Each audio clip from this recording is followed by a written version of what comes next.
Hello everybody, Nigel here with a quick explanation of what's coming up in Ishtar Commander 1.7.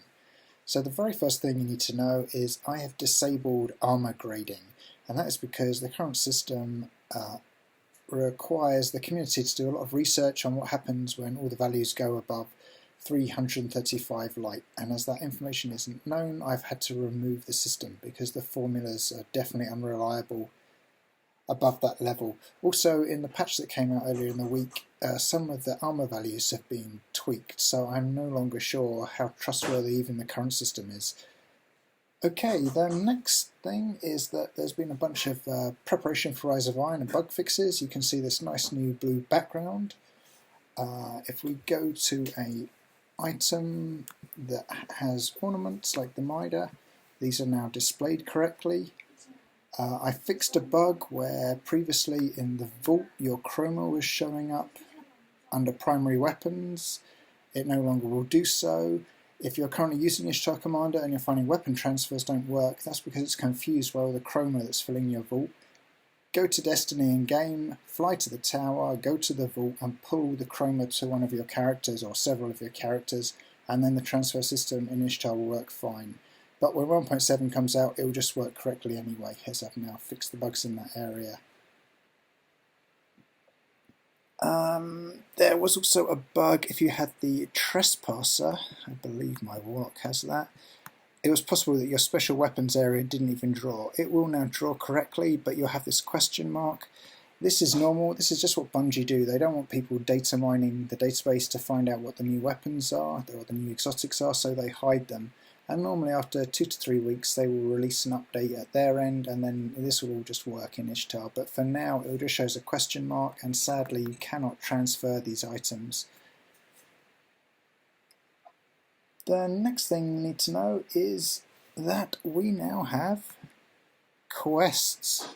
So all of the quests you have ongoing will show up here, and that's going to be awesome, I hope, for the Galahorn quest and whatever other cool quests are coming. I'm personally already hoping for a very difficult quest to get the new Thorn.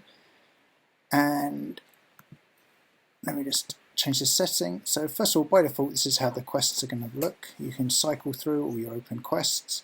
Your current quest step is shown here.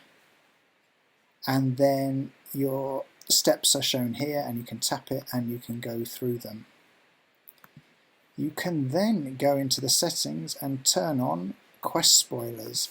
I'm not actually sure if there are many spoilers in the quests, but it was a concern, so just in case you have to go and manually turn this on. And what this means is you can see all the steps you've completed here, but now you can see the steps you haven't completed. This is particularly useful for something like the epically long Mountaintop Crucible quest, where you have this feeling, is this thing ever going to end? Now you can look here and actually see, yes, you have 25 steps to go. And also you can still see all the details if you want.